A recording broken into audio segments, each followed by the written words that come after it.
Fala pessoal, tudo bem? Nesta aula a gente vai estudar a força elétrica entre corpos pontiformes carregados, fixos no espaço, a lei de Coulomb.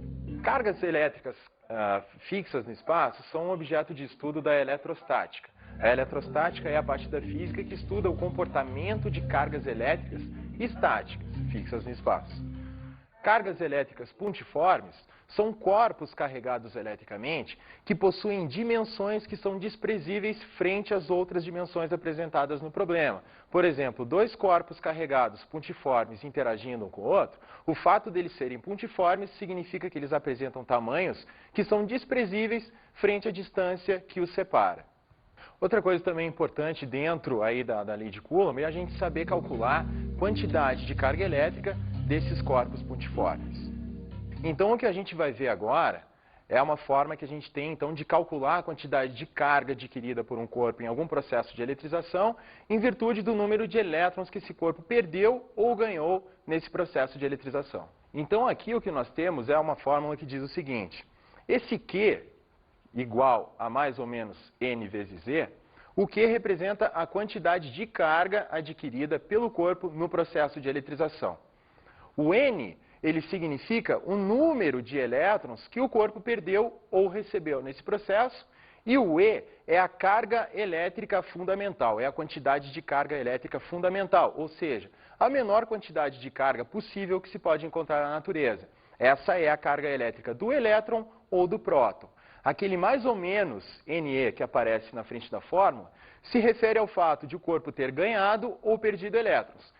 Se esse corpo recebeu elétrons, ele vai ficar com uma carga negativa de N vezes E, com um sinal de menos na frente. Se esse corpo perdeu elétrons, ele vai ficar com uma carga positiva, então o sinal de mais vai ficar na frente, então ele perdeu elétrons, então ficou com um excesso de cargas, que é mais N vezes E. Então agora a gente vai resolver um exemplo prático, então, de aplicação dessa fórmula. O que a gente vai ter é um corpo que perdeu um certo número de elétrons, que é o que a gente vai calcular. E esse corpo adquiriu uma quantidade de carga igual a 16 microcoulomb.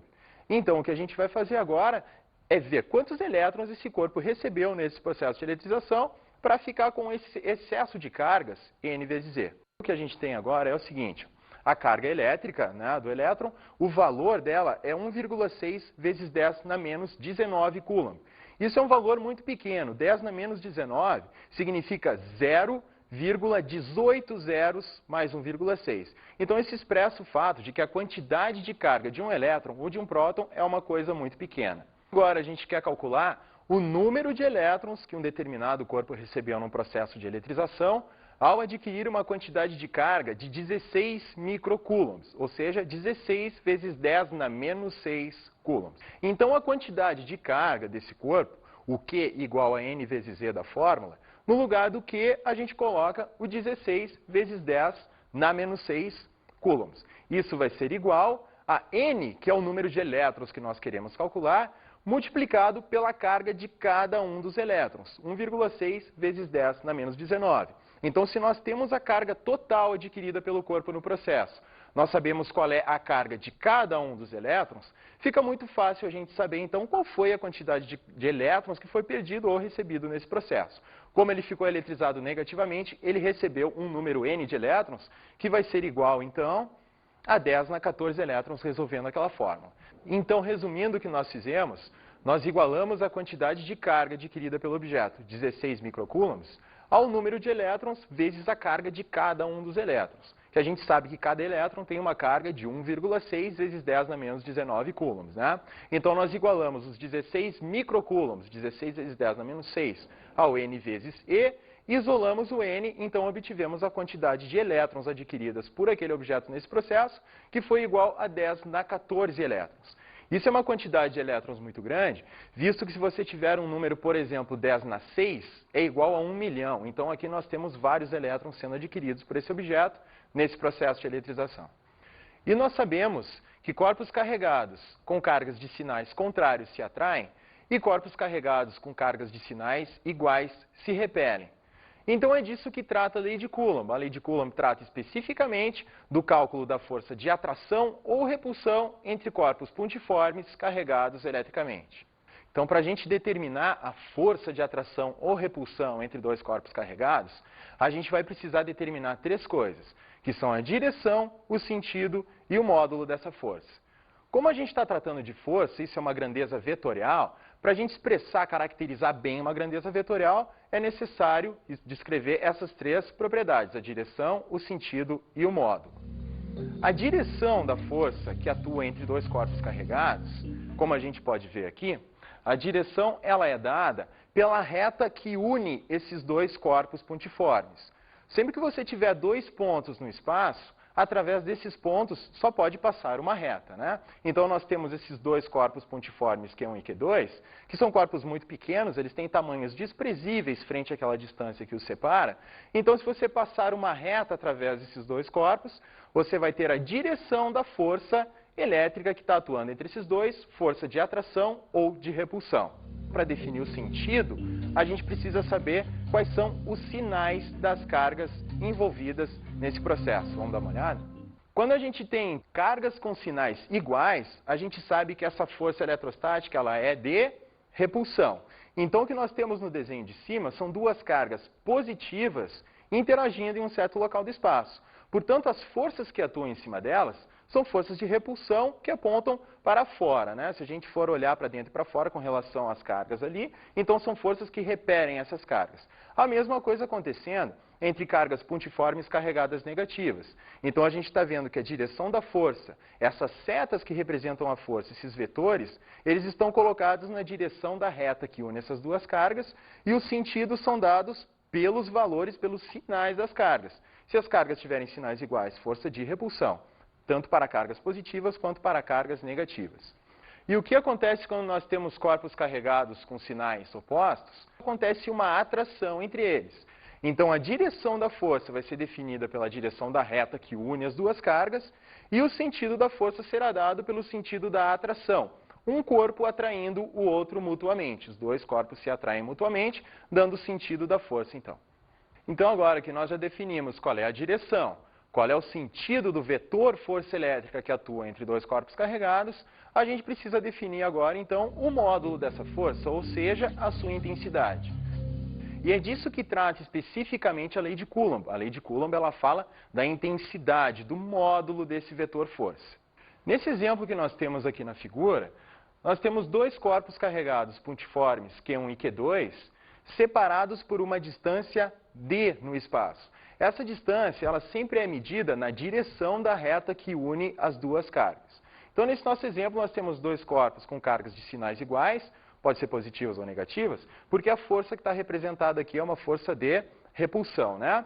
Então, agora a gente vai aprender a calcular o módulo dessa força F que está representada na figura. Essa expressão aqui, ó, diz que a força ela é igual ao produto do módulo das duas cargas, ou seja, a quantidade das duas cargas, carga Q1 e Q2, uma multiplicando a outra, isso tudo dividido pela distância que separa as duas cargas elevadas ao quadrado. Na frente disso tudo, a gente tem uma constante multiplicando essa expressão. Essa constante, ela é a constante eletrostática do vácuo. Ela é uma coisa que depende do meio, mas a constante eletrostática do vácuo, ela tem um valor bastante conhecido. O valor da constante eletrostática do vácuo é igual a 9 vezes 10 na 9, Newton metro quadrado por Coulomb ao quadrado. Então, voltando à nossa fórmula, a gente pode analisar algumas coisas interessantes com relação à intensidade da força que atua entre dois corpos carregados separados por uma certa distância. Bom, o que essa fórmula aqui está dizendo é o seguinte: quanto maiores forem as quantidades de carga envolvidas, ou seja, quanto mais carregados estiverem esses corpos, mantendo a distância entre eles constante, maior vai ser a intensidade da força. Isso é uma coisa bastante intuitiva. Quanto mais carregados os corpos estiverem, maior vai ser a intensidade da força de atração ou de repulsão entre eles. A dependência com a distância também é uma coisa bastante intuitiva. Você imagina que à medida que você afasta dois corpos carregados, à medida que eles ficam mais distanciados, a intensidade da força entre eles fica cada vez menor. E aqui tem um fator muito importante, que é um fator da distância elevada ao quadrado. Quanto mais você aumenta a distância, ainda mais vai ficar menor essa força por causa desse fator ao quadrado. Essa força ela fica muito pouco intensa à medida que a distância vai aumentando. Então, quanto mais carregados estiverem os corpos, maior vai ser a intensidade da força, e quanto maior for a distância entre eles, menor vai ser a força que atua entre esses caras, tá certo?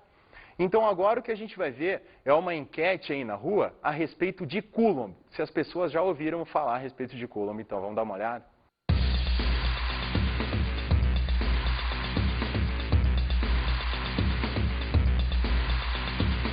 Você já ouviu falar em Coulomb? Já ouvi. Sabe dizer pra mim o que é? Se é uma pessoa, um estado de espírito, algo parecido? Não é nenhum desses dois, é uma unidade de medida de potência. Mas agora eu já não sei mais falar em detalhes. Você já ouviu falar em Coulomb? Sim. Sim? Sim. Sabe dizer pra mim o que é? Por favor, se é uma pessoa, se é um estado de espírito ou alguma coisa relacionada a isso? Nada disso. Não? Não. Então, o que é um Coulomb? Serve para medir potência, unidade usada para medir potência. Potência de quê? Potência de chuveiro, potência de qualquer coisa. Elétrica. Você sabe o que é um Coulomb? Saber não saber, mas... Você sabe dizer pra mim se é uma pessoa, um estado de espírito, alguma coisa relacionada a isso? Não, eu acho que como não é uma coisa fornecida a eletricidade, chuveiro, potência, alguma coisa carregada sobre isso. Relacionado ao quê? A física? Física. Sobre a matéria, a eletricidade, como funciona, as descargas, Beleza. como pode esquentar. Na verdade, o nome dessa lei, a lei de Coulomb, ela é dada em homenagem ao físico francês Charles-Augustin de Coulomb, que realizou as experiências que levaram à obtenção dessa fórmula, que é a lei de Coulomb. Ele realizou uma experiência bastante interessante, que se chama a experiência da balança de torção, através da qual ele foi capaz de medir com precisão os valores da força, da intensidade da força de atração ou repulsão elétrica entre corpos carregados, em função da quantidade de carga desses corpos e da distância que os separa. A experiência, ela consiste basicamente do seguinte: nós temos aqui um recipiente a baixa pressão, onde se faz um vácuo aproximado, e dentro dessa situação a gente coloca o seguinte: são dois corpos metálicos suspensos em uma haste isolante, e essa haste isolante ela fica suspensa por um fio. O fio que o Coulomb utilizou na experiência dele era um fio de prata. Então, dentro desse experimento ainda, é possível introduzir um terceiro corpo que vai estar carregado eletricamente. Então, você introduzindo esse corpo carregado eletricamente, que na nossa figura está sendo representado por uma esferinha vermelha, o que vai acontecer? Aqueles corpos azuis, eles vão ser atraídos ou repelidos por aquela esfera vermelha, dependendo dos sinais, se eles forem iguais ou diferentes, né? Então, você vai ter uma torção naquele fio de prata. Aqueles corpos, aquele sistema constituído pelas esferinhas azuis, eles vão girar em direção da esferinha vermelha, e a partir disso, então, ele obteve a expressão da lei de Coulomb. De que forma? Ele media a força de torção naquele fio de prata, né, porque esse fio ele sofre uma torção, então é possível de medir a intensidade dessa força com a qual o fio é torcido. E em função disso também, você vê a distância inicial entre os corpos no momento ali do começo da experiência, e isso pode ser visto através daquela fita amarela graduada que nós temos por fora do experimento. Esse recipiente ele é feito de vidro, de alguma coisa que seja transparente, na qual ele pode observar então por fora.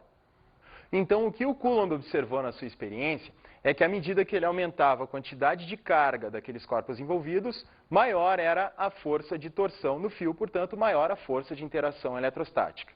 Quanto maior a distância que separava aquelas cargas inicialmente, menor o valor da força. Então, ele obteve uma expressão que dava a força como sendo inversamente proporcional ao quadrado do valor da distância. A gente pode visualizar melhor esses valores através de uma tabela que a gente pode construir assim, uma tabela da distância e do módulo da força. O módulo, ou a intensidade da força, em função da distância que separa os dois corpos. Se a gente tiver inicialmente uma distância d separando os dois corpos, a intensidade da força a gente pode chamar ela de F. Dobrando o valor da distância entre os corpos, ou seja, tendo uma distância de 2d, o que se obtém é que o valor da força fica 4 vezes menor, ou seja, F dividido por 4. Se nós triplicarmos o valor da distância, se a distância ficar 3 vezes maior, nós obtemos então que o valor da força fica 9 vezes menor. Então aqui vocês já podem observar a dependência que existe entre a distância aliás, o quadrado da distância e o módulo da força. Quando você dobra a distância, a força fica 4 vezes menor. Ou seja, aumenta a distância, a força diminui do mesmo fator elevado ao quadrado. 2 elevado ao quadrado é 4. Se você triplica a distância fica maior 3 vezes, o módulo da força fica 9 vezes menor. Ou seja, a força fica menor do mesmo fator que aumentou a distância, só que esse fator elevado ao quadrado. 3 ao quadrado é igual a 9. Se nós diminuirmos a distância, se a gente dividir a distância por 2, a força ela tem que ficar maior, né? Você aproxima mais os corpos, a intensidade da força fica maior. Portanto, a força fica maior 4 vezes, que é exatamente aquele fator 2 elevado ao quadrado. Se nós diminuirmos de 3 vezes a distância, d dividido por 3, a força tem que aumentar, né? Você aproxima os corpos, o módulo da força fica maior. Como a gente dividiu a distância por 3, a força tem que aumentar 3 vezes elevado ao quadrado, ou seja, 9 vezes. A partir desses valores que a gente colocou na tabela, é possível a gente montar um gráfico da força em função da distância. Então, olha só, o que a gente fez aqui foi colocar os valores da força no eixo vertical, ou seja, eu tenho a minha variável dependente. A variável independente, aquela que pode variar de forma livre, é a distância que está colocada no eixo horizontal. Então, o que aquela expressão da força em função da distância me diz é que à medida que eu aumento a distância, o valor da força diminui. É o que a gente pode observar a partir desse gráfico. À medida que você caminha para a direita ao longo do eixo horizontal, que é o eixo das distâncias, o valor da força vai despencando, vai ficando cada vez menor. Então, agora o que a gente vai ver é o que acontece quando a gente possui uma distribuição de cargas pontiformes, ou seja, várias cargas pontiformes colocadas no espaço interagindo entre elas. Basicamente, o que você tem que fazer é determinar a força elétrica resultante em cada uma das cargas. Nessa situação aqui, o que nós temos são 3 cargas elétricas pontiformes, Q1, Q2 e Q3, separadas de 2 a 2 por uma distância de 1 metro. Então, aqui nós temos 3 cargas positivas se repelindo mutuamente. E o que a gente vai fazer agora, então, é determinar o módulo da força elétrica resultante sobre a carga Q2. E, para isso, a gente precisa conhecer quais são os valores das cargas de cada uma dessas cargas pontiformes da Q1, Q2 e Q3. Para esse nosso exemplo, a carga Q1 ela apresenta um módulo de carga que é igual a 2 vezes 10 na menos 6 coulombs. A carga Q2 tem uma carga de 1 vezes 10 na menos 6 coulombs e a carga Q3, 4 vezes 10 na menos 6 coulombs. Então, a gente montando agora a situação ali da repulsão entre essas cargas, a gente vai observar o seguinte: como essas 3 cargas estão separadas de distâncias iguais, a única coisa que vai interferir no valor do módulo dessas forças vai ser a distância que as está separando. Tá? Então, o que a gente tem aqui é o seguinte, Então, a gente vai determinar separadamente a interação entre as cargas Q1 e Q2 e a carga Q2 e Q3. Bom, devido às cargas Q1 e Q2, a interação sobre a carga Q2 especificamente é essa que está sendo mostrada pela seta, pelo vetor F1. Isso é a força de repulsão elétrica entre a carga Q1 e a carga Q2. Como as duas têm cargas de sinais iguais, as duas são positivas, então o sentido dessa força deve ser o sentido da repulsão. Estão lembrados? Então essa é a força F1 que está sendo representada aqui. Para fazer isso, o que a gente tem que considerar, a gente esquece a carga Q3 quando a gente está analisando a repulsão apenas entre a Q1 e a Q2. Então agora a gente vai fazer a mesma coisa para a carga Q3, obtendo aquela força F3 que nós temos ali. A carga Q3 e a carga Q2, elas se repelem pelo fato das duas terem cargas de mesmos sinais. Portanto, o sentido da força deve ser o sentido dado pela repulsão entre elas. Então, nós temos as duas forças atuando em cima de Q2. A força F1 devido à carga Q1 e a força F3 devido à carga Q3. Os valores ali, as setas, os módulos das forças estão representados maiores, F3 para F1, porque a gente viu inicialmente que o módulo da carga Q3 é maior do que o módulo da carga Q1. Então agora o que a gente vai fazer é determinar separadamente os módulos das forças F1 e F2.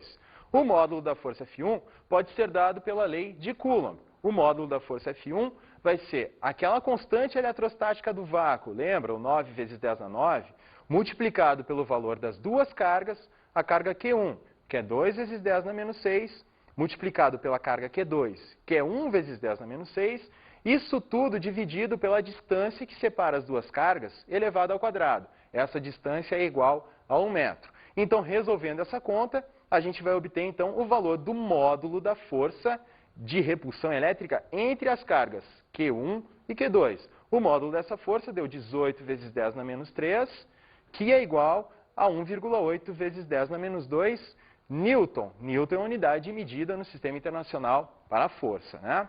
Então, agora a gente precisa calcular também o módulo da força de repulsão eletrostática entre as cargas Q2 e Q3, essa é a F3. Então, a gente procede da mesma maneira. A constante eletrostática do vácuo, que é o 9 vezes 10 na 9, o produto das duas cargas, 4 vezes 10 na menos 6, vezes 1 vezes 10 na menos 6, essa é a Q3, essa é a Q2, isso tudo dividido pela distância que separa as duas elevada ao quadrado. Resolvendo essa conta, a gente obtém 36 vezes 10 na menos 3, que passando para a notação científica é exatamente igual a 3,6 vezes 10 na menos 2 newtons. Agora, o que a gente precisa fazer nesse momento, como nós temos os módulos das duas forças, e a gente viu lá pela figura que a gente construiu, que essas forças apontam em sentidos contrários. Elas estão exatamente na mesma direção, a direção da reta que une essas três cargas, só que elas apontam em sentidos contrários, né? Vocês têm a F3 apontando para a esquerda e a F1 apontando para a direita. Como vocês sabem lá do cálculo, né, de somas de grandezas vetoriais, quando a gente tem dois vetores exatamente na mesma direção, apontando em sentidos opostos, para determinar qual é o módulo do vetor resultante, a gente precisa fazer um módulo de um menos o módulo do outro. No caso, a gente pega o módulo do vetor maior e faz menos o módulo do vetor menor, então a gente obtém o resultado, que é o vetor resultante. Nesse caso, vai ser então a força resultante elétrica atuando sobre a nossa carga Q2, que vai ser exatamente igual, então, à força resultante, né, vai ser a F3 menos a F1, porque a gente viu que a F3 justamente é maior em módulo do que a F1. Então, a gente faz a maior menos a menor, que é 3,6 vezes 10 na menos 2, menos 1,8 vezes 10 na menos 2, e o resultado disso tudo, então, vai dar 1,8 vezes 10 na menos 2 newtons. Então, essa é a força elétrica resultante sobre a carga Q2, devido à ação da carga Q1 e da carga Q3. Então, esse exemplo que nós vimos aqui é um exemplo bastante simples, né? A gente tem a repulsão entre cargas de mesmo sinal, colocadas as três todas sobre uma mesma reta. Podem aparecer exemplos mais complicados de cargas interagindo no espaço, sendo distanciadas de maneiras diferentes, ou seja, não estando colocadas todas elas sobre uma mesma reta. Dessa forma, a gente vai ter um cálculo desse valor do módulo da intensidade da força, que vai ser uma coisa mais complicada. Nós vamos ter vetores força apontando em diversos sentidos, em diversas direções, e nós temos que usar todo o nosso conhecimento, então, de cálculo de grandezas vetoriais para calcular a força resultante em cada uma das cargas. Ok, pessoal? Então, chegou agora a hora das nossas dicas de estudo.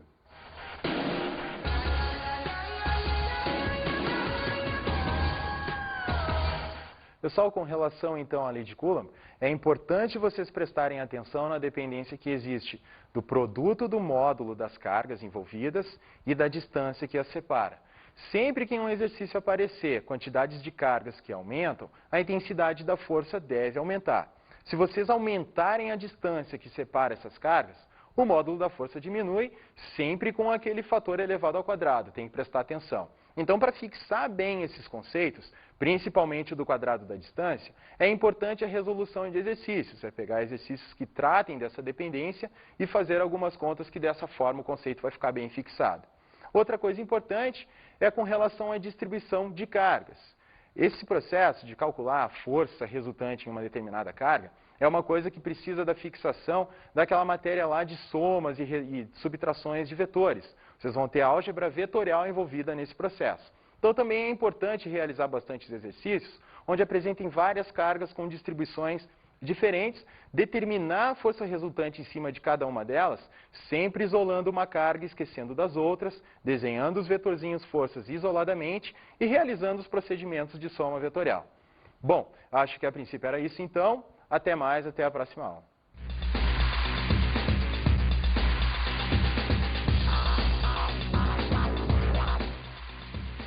Na aula de hoje, conhecemos a lei de Coulomb. A lei de Coulomb que expressa a interação entre dois corpos pontiformes carregados fixos no espaço. Vimos o sentido da força.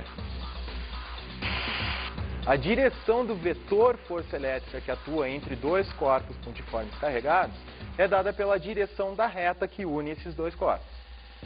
E estudamos o módulo da força.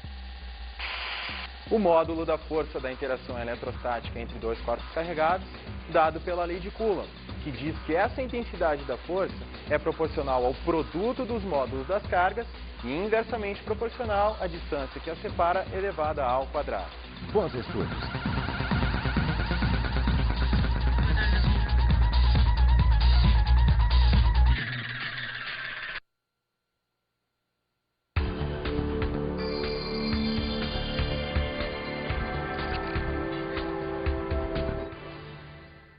A gente sabe que o que aparece com maior frequência nos exercícios de física que tratam da lei de Coulomb é a dependência com o quadrado da distância.